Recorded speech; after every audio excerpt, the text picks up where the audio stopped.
Daniel had been sitting on a bench in some deserted park for an hour. He didn't want to see people, and he had no thoughts or plans. There wasn't much sadness either, though just an hour ago, he had received the divorce certificate from his wife Carol.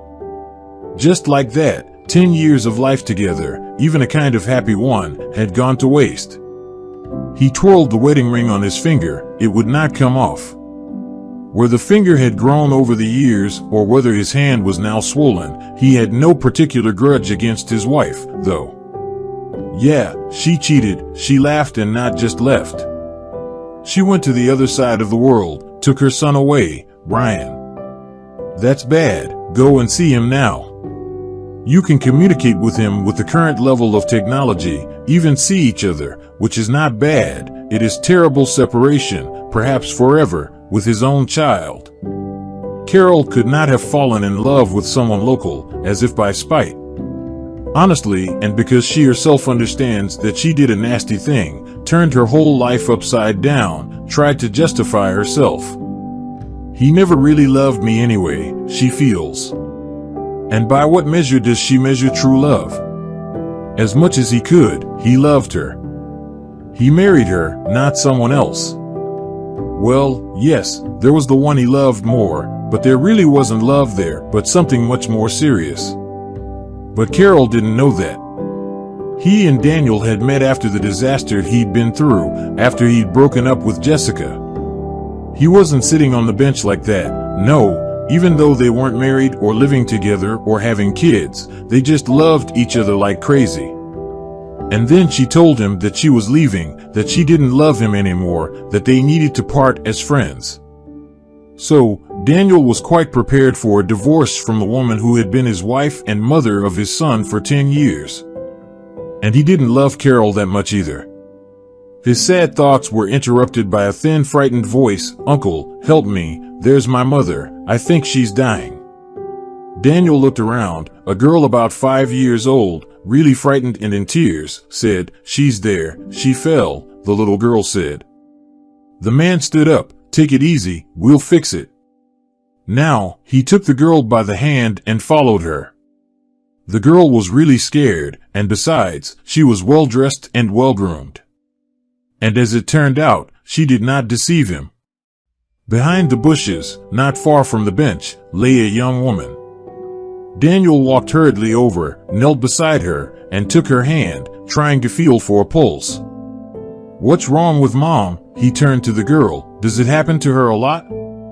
"I don't know, I didn't see it," the child sobbed. "Well, Daniel's not a doctor. We should call an ambulance. They'll figure it out." He pulled out his phone, dialed the number. "What's Mom's name?" "Do you know, Jessica?" Wow, just when he was thinking about Jessica, there she was. Daniel leaned over the pale face, took a closer look. Yes, as incredible as it seemed, it was Jessica, the same first love he had just thought of and had always actually thought of. "Hello, go ahead, I'm listening," the dispatcher called from the phone receiver. Daniel described the situation as best he could, gave the address, and while waiting for the doctors to arrive, moved the woman from the ground to a bench, placing a folded jacket under her head. Jessica is still with her maiden name, which means nothing. She has a daughter, and it's been almost 15 years since they last met. That's all it can mean. Yes, almost 15 years. They were both students, shortly before graduation. They started dating as freshmen, and even then, it was clear that they were a couple. Their wedding seemed like a done deal. It was only postponed until after graduation. How did it happen that they broke up?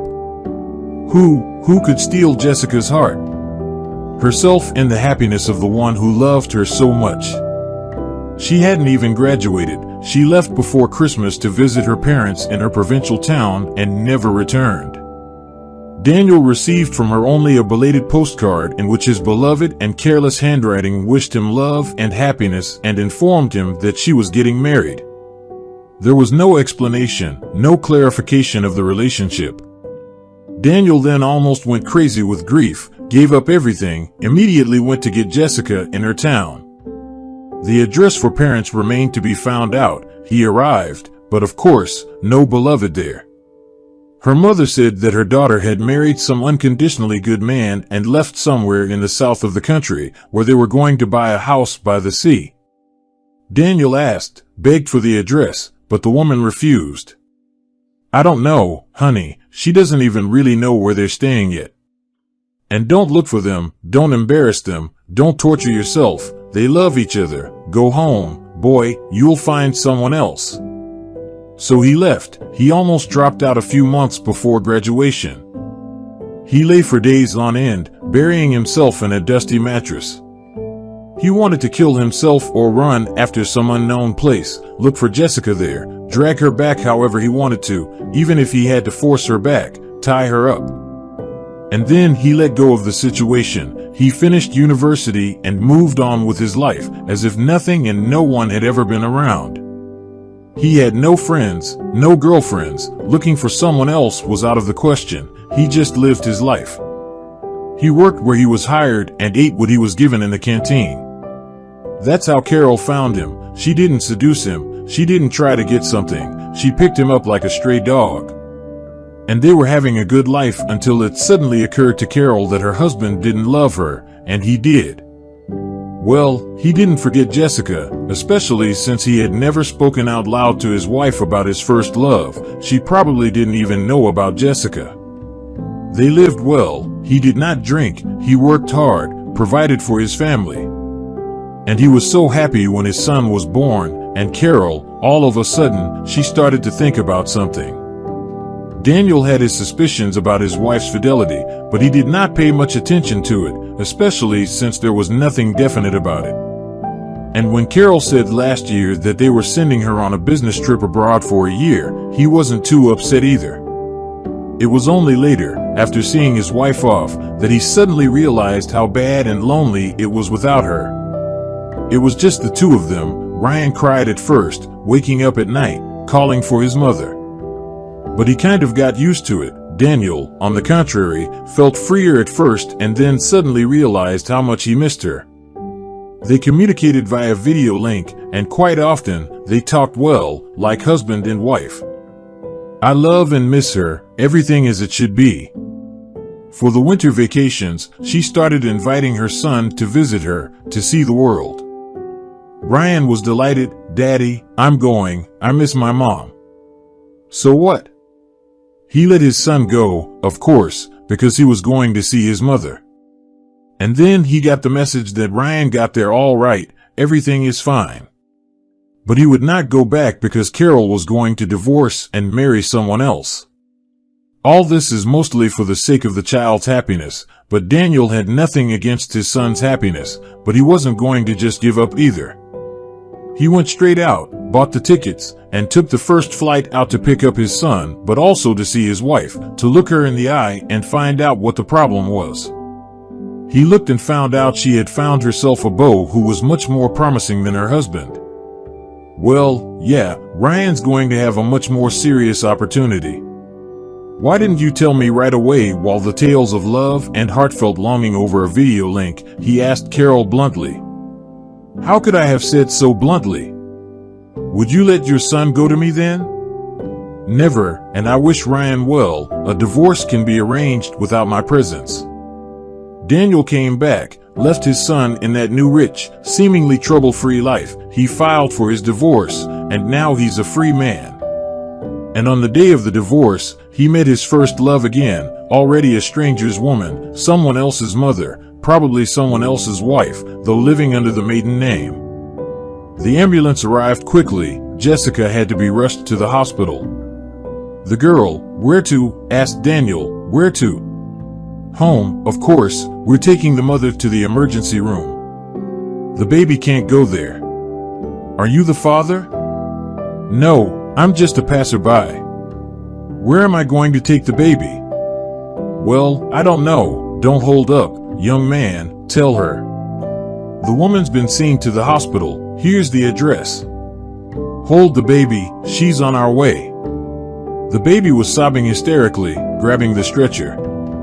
"Mommy, mommy, I'm with you," she screamed. "Wait, baby, Daniel tried to reassure her, "Mommy's going to the hospital to be treated, and then we'll go see her tomorrow, okay? Come on, don't cry, little one. What's your name?" "It doesn't matter. I want to be near my mom. I want to be near Mommy now." She was tearing after the departing car, and to prevent the child from jumping out into the driveway, Daniel took her in his arms. "Baby, but you have to understand, you can't go to Mommy now. Tomorrow, I promise you, tomorrow morning we'll go to the hospital." The girl's cries turned into sobs. Her hopeless crying was heartbreaking but seemed very tired from the day's events. So, she soon dozed off without stopping sobbing. Could Daniel have taken the child to the police in this condition? No, of course not. He called a cab and drove home. In his apartment, Ryan's things had not yet been put away. A bed made with clean linens was waiting for his master. On it, Daniel laid the little guest, whose name he had not yet learned. But what to do next with the girl? Well, he still had a week of vacation left, but what if he needed more time? And in general, is it legal to keep someone else's child in the house? What kind of nonsense is that? She'll wake up and tell him where she lives, where her daddy or grandmother or whatever. Yes, and Jessica will have to come to her senses. He called the hospital to find out about Jessica's condition. Today, it was serious. The woman had something wrong with her heart. The exhausted girl slept until morning, and when she awoke, she told him that her name was Melissa, that she and her mother lived near where Daniel had found them, that they lived alone with no one else. "Where's your daddy or grandpa or grandma?" asked Daniel. "Well, I never had a dad, and my grandparents live far away, and you have to take the train. Me and my mom lived there too. Then we came here. When are we going to see Mom? Is she dead?" "No, of course not. I called the hospital. Mom is alive. But we can't go to her yet. Let's have something to eat for now. Do you like scrambled eggs?" "No, I want my mom, not an omelet." "Well, let's go to Mom's, okay? Let's go to Mommy, but only if you eat and drink tea and milk," Daniel said sternly. "And don't cry, or Mommy will get upset, okay?" He doubted very much that he would be allowed to see Jessica today, but he didn't know how else to keep the girl. Ryan had been cranky like that at times too when Carol was away on her business trip, but he was his own son, and he knew his mother was all right. Or maybe he was pining from now, as well as his father, for the sake of going to the hospital. Melissa still ate and even stopped crying. To Mommy, home with Mommy," she implored, but the hospital, they were disappointed. Jessica was still not allowed in. She was in the intensive care unit. The doctor reassured Daniel, saying that everything was fine. His wife would most likely recover but would have to wait, and gave a list of medications that were necessary for a speedy recovery. Daniel took it, amazed at how he felt. He didn't think to correct the doctor or explain that he was really a stranger to Jessica. In his mind, it was as if she had already really become his wife and Melissa their common daughter. After all, it could have been like that in reality. In 10 years with Carol and Ryan, would he really be willing to throw them out of his heart? No, of course not. Let them be, as it were, two parallel lifelines. He wrote Jessica a short note, assuring her that Melissa was fine, trying to comfort the girl saddened by her inability to see her mother. "Don't cry, we'll go to the pharmacy now and get some medicine that will make Mommy feel better. And then we'll go to the baby store, okay? We'll buy some things, toys. I don't have anything for girls." "Yes, in the pharmacy quickly. It is better to have more medicine so that my mother will get better. We have toys and other things at home. Mom and I need to go home faster." "Well, all right. I don't have daughters, I have a son. He's a little older than you." "Yeah, but he's far away now. I don't know when I'll see him." "Is he sick too?" "No, not at all. They just took him away to a far country. Walking out of the pharmacy, the girl sighed. Oh, what a lot of money you've spent on all that medicine. Aren't you sorry? No, of course not. It's for your mother and you. And aren't really strangers anymore, are we? Neither is your mother. I knew her many years ago when you were not yet born. And the medicine, if it's expensive, it must be good. So it'll help your mom get better faster. Let's go give them to the doctor, and then we'll go to the baby store. Oh, I don't want anything. Let's save the money in case we need medicine again.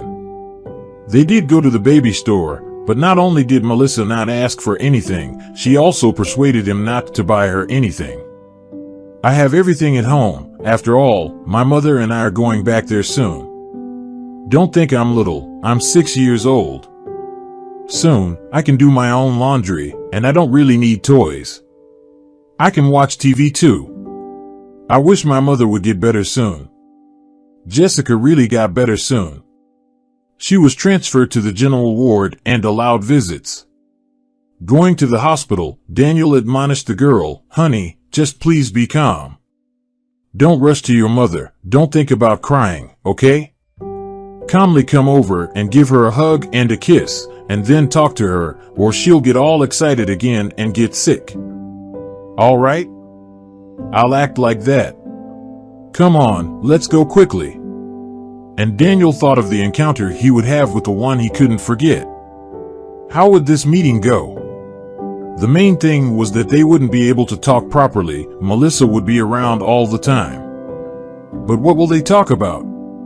To reminisce about the past? Talk about life without each other? About love? Well, we'll see. They entered the room together with Melissa, the little girl fulfilling her promise. At first, she rushed tearfully toward her mother, but she immediately pulled herself together, walked over gently, hugged and kissed Jessica. "Mommy," she said as she pressed herself against her mother's chest. "Oh, my little girl, my sunshine. I'm sorry I scared you, but now we will always be together. Soon, I will be discharged. How do you live? Tell me." She turned her gaze to Daniel. "And you? I don't understand anything. Where are you from? Why do you have Melissa?" "Yes, Uncle Daniel and I became friends. I don't have a key to our apartment, so I'm staying with him for now," the girl explained. "Jessica, I happen to be in the neighborhood. I'll tell you later if you're interested. In the meantime, you talk to Melissa, and I'll wait in the hallway." He walked out in confusion. Yes, he thought of Jessica, but it wasn't love, just a memory, and that was all. Now he saw Jessica live and close and as loved as she had been 15 years ago. No, Carol, not even the prettiest one, could outshine that feeling. Even if he and Carol were still together, if Jessica showed up and called him, wouldn't Daniel run? Yes, without looking back. But with Jessica called, and could he fully forgive the fact that she had won so easily and simply left his life? "Uncle Daniel, we talked. Mom wants to see you now. She probably wants to say goodbye." So, distressed Melissa, coming out of the room. "Otherwise, they'll kick us out now. You can't stay there for long." "I would have stayed till night, but they're kicking us out." "That's all right. Mama will be around all the time soon," Daniel replied cheerfully and walked into the room. "Daniel, hello. I can't imagine. How did this happen? Why did we meet so suddenly after so many years?" "I have no idea either, Jessica. It's probably fate. I'm thankful for everything, and for Melissa. It's just the two of us. I don't know what would have happened if it weren't for you." "Well, what?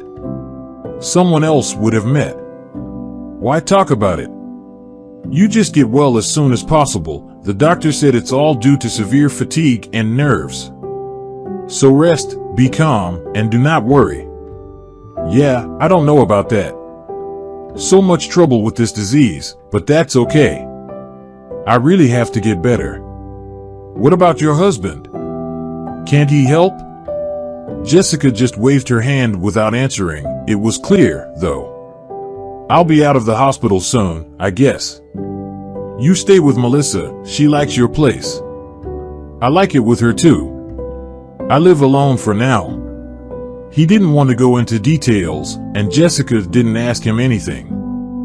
Well, you rest, Melissa, and I will stop by every day. I'm on vacation for now, so it's not hard for me. Get your strength up. See you tomorrow. Daniel and Melissa left, and Jessica turned her back against the wall. She wasn't crying, she wasn't even sad. She was just thinking about her life from which happiness had once departed. She would never have thought of leaving Daniel, for they had such a strong love. Circumstances were different. She went to her mother's house. People she didn't know invited her to a party, and she thought, why not?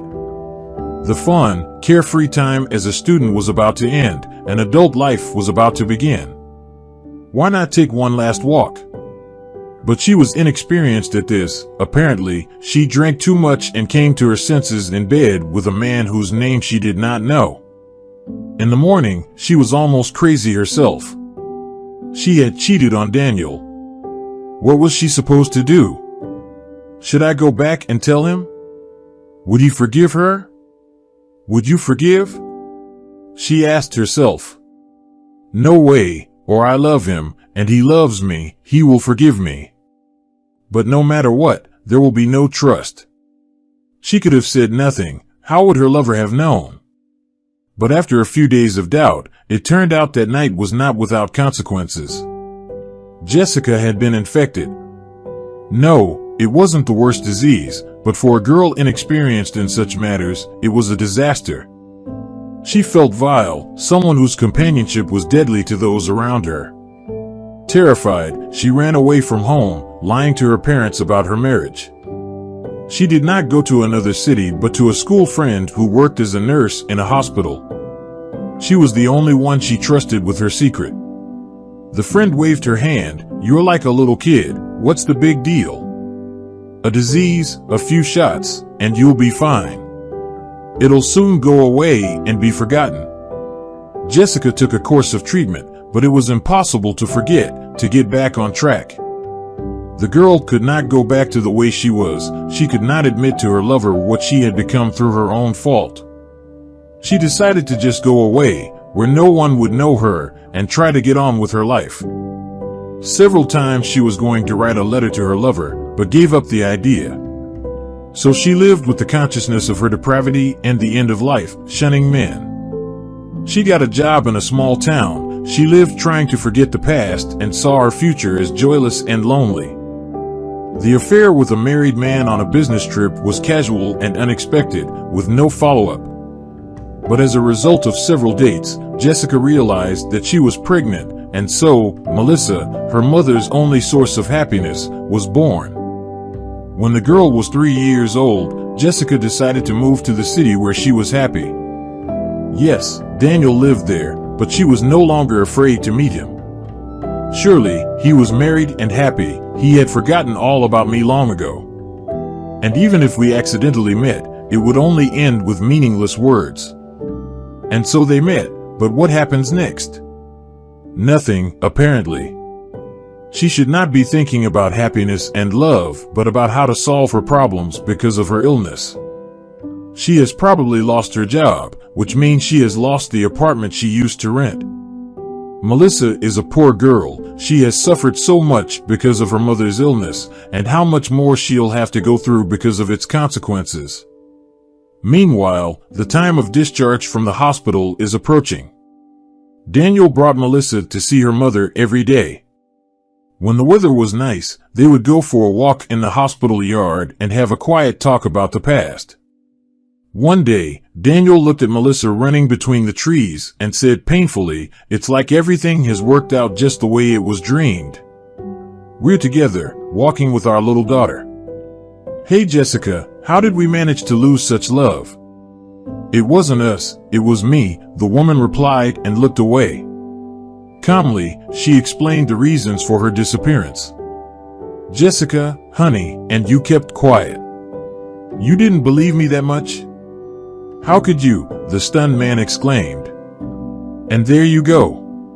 Well, yes, you would forgive, but you would never forget.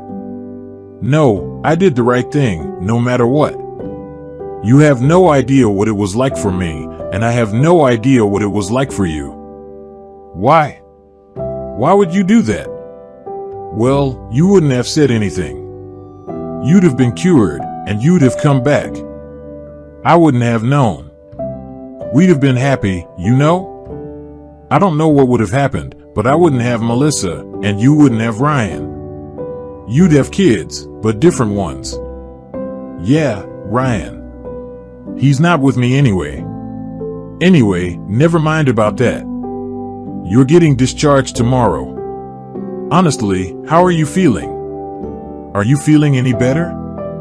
As you can see, I'm not falling over. Yes, I'll pay you back for the medicine and for Melissa, but I don't know when. Stop it. Shame on you. Honestly, I don't want any money. On the contrary, I wanted to offer you to stay with Melissa at my place for a while until you come to your senses. The doctor says you're still very weak and need help and care. So, Daniel, that would be too much. Too much for who? Why? I don't mean for you to start living with me.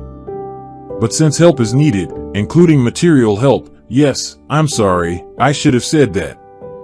I can see that you're working as hard as you can to support your daughter. You're right, and you know I agree. Really, I don't know what I was doing. My landlady called me and told me I was behind on my rent. My things are packed, waiting in the closet. She's looking for or has already found other tenants. Now go with a child on the streets in search of shelter. Don't want.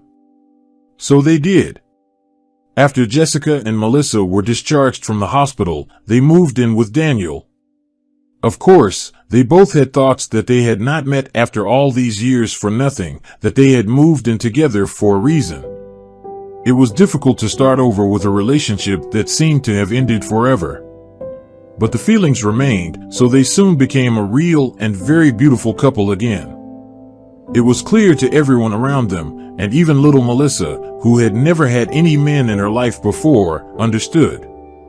Mom, is Daniel going to be my daddy now? She asked surreptitiously one day.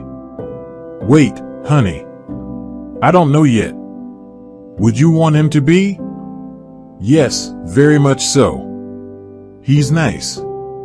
They lived like a real family, but they knew only about each other's youth and first love. So, in the evenings after laying down Melissa, who was trustingly waiting for happiness, they could tell each other about how they had survived the separation and lived their recent years.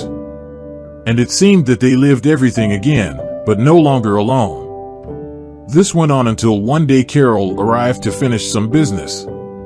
She did not bring her son. It was an unpleasant surprise for Carol to find another woman with a child in the apartment, which she still thought was hers. How could it be that Daniel, who in her opinion should have suffered long and hard, had a new family in 3 months? How quickly you have found a new love, said Carol. When we lived apart for a year before the divorce too, why didn't you bring your son? Why? To introduce him to your stepmother? A stepmother is like a stepmother, no worse than a stepfather. Are you here for long? I don't know. I have business here. I've got some papers to sort out. Are we all going to live here together? It's not decent.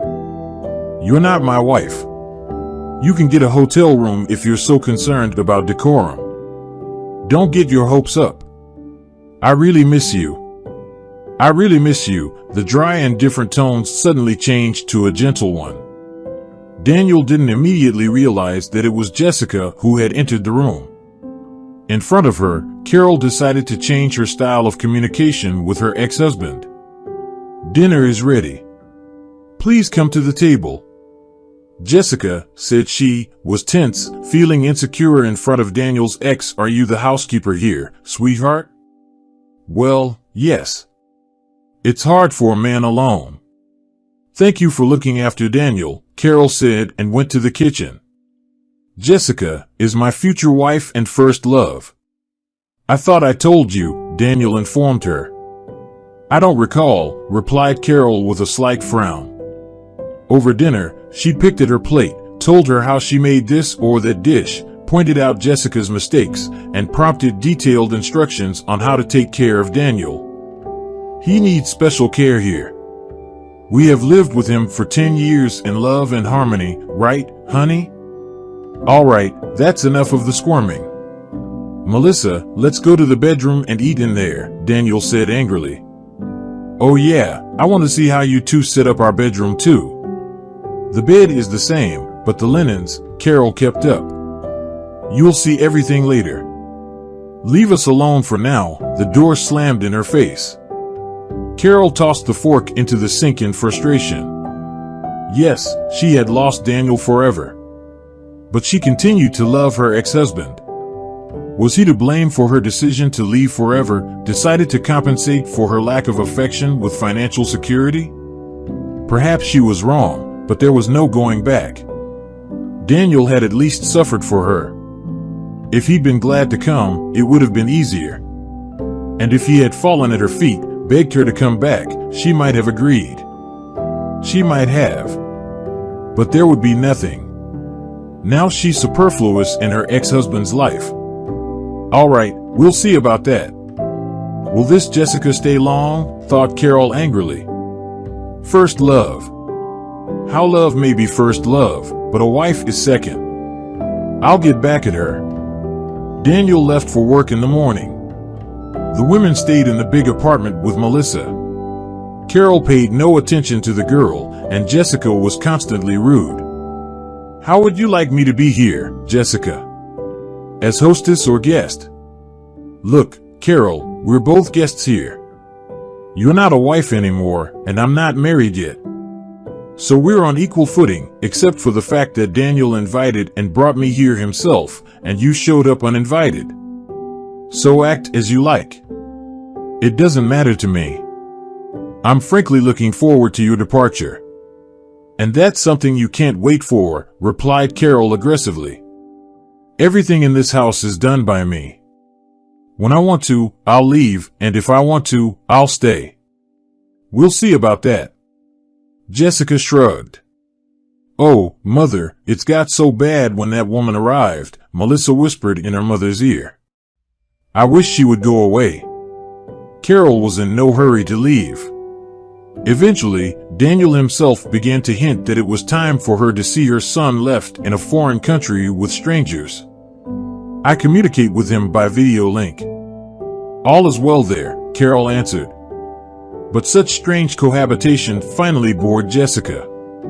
When Daniel returned one evening, he and Melissa were not at home. He asked Carol and got the answer, your fiancée has gone away with her child and her things. Didn't say where. Look for yourself. It's all your fault. Why did you come here? Exactly, my husband and I need the money. What do you mean? No. Sell that apartment or the house in the country. Really, Daniel, we have big problems. We need it very much. It's none of my business. I'm not going to sell anything. I'm sorry. It's property that was acquired before the marriage. All I owe you is child support, and I'll pay it. If you don't bring your son back regularly, I'll take away your parental rights. So I'll give you 2 hours. After that, I'll come with my family so you won't be here. I told you everything. Calling Jessica, he learned that she and Melissa had settled into the hotel. I'm sorry, Daniel. I don't want to be the third extra, and you're not doing anything to change things, she said angrily. The man went to the hotel where he informed her that Carol was gone for good and that he loved only Jessica and proposed that she marry him. We're having a baby, the woman replied, not knowing yet what his reaction would be. She was ready for Daniel to leave right away, but no. Jessica, my happiness, exclaimed Daniel. Well, what are you doing here? Let's go home. I'm sorry I didn't kick her out right away. I hope she's gone now. Let's go home. We'll get married and be happy with you and our children." When they returned home, Carol was really gone. Melissa raced excitedly through the apartment. "Yay! She's gone. We're going to live here, right, Mommy?" "Yes, my good one," Daniel picked up on her. "I'm your real daddy now, and Mom and I are getting married soon. Guess who's going to be the prettiest bridesmaid?" "I think it's going to be me." "I've always been Mom's best friend," Melissa replied. The wedding wasn't crowded, but it was fun and happy. 7 months later, the couple had a son. Another year later, there were 2 sons. The eldest son, Ryan, decided to live in his home country with his father's family. Thank you for joining us today on Deep Stories. Be sure to like and subscribe and hit that notification bell so you don't miss out on our next video.